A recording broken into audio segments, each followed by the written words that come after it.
बार में भेजा गया।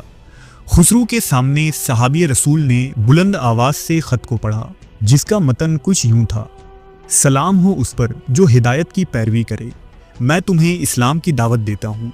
इस्लाम ले आओ तो तुम सलामत रहोगे और अल्लाह तुम्हें दुगना अजर अता करेगा। अगर तुमने मुंह मोड़ा तो तुम्हारी कौम का गुनाह भी तुम्हारे सर होगा। ये अल्फाज सुनकर खुसरू तैश में आ गया और ख़त को फाड़ दिया।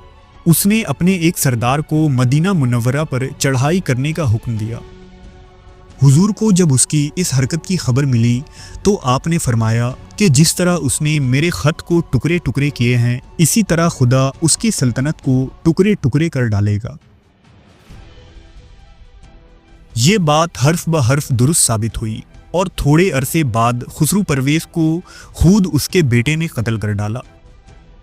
कई सालों तक सल्तनत फारिस और मुसलमानों के बीच छोटी बड़ी झड़पें होती रहीं और आखिरकार हज़रत उमर बिन खत्ताब के दौर खिलाफत में कादसिया के मैदान में तलवारें चमकती हैं।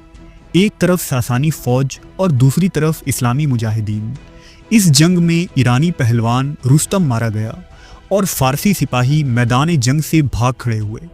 और फिर वही ईरान जो कभी आतिश परस्त था, वहाँ आज़ान की सदा बुलंद हुई और कुरान का नूर जगमगा रहा था।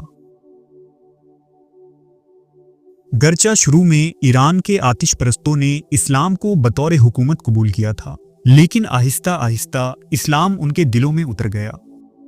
ईरान इस्लामी दुनिया का इल्मी मरकज़ बन गया, जहां इमाम अबू हनीफा, इमाम गज़ाली, इमाम राजी और शिराजी जैसे अजीम शख्सियत पैदा हुए।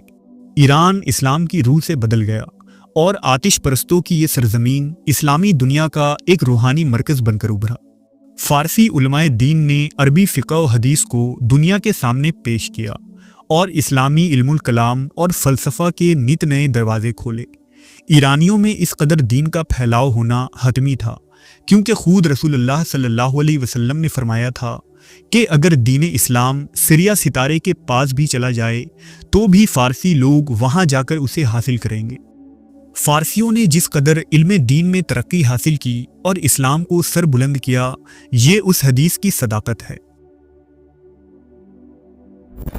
खिलाफत राशिदा के कई सौ सालों बाद तक ईरान में सुन्नी इस्लाम ही फलता फूलता रहा, क्योंकि बनु उमैया और बनु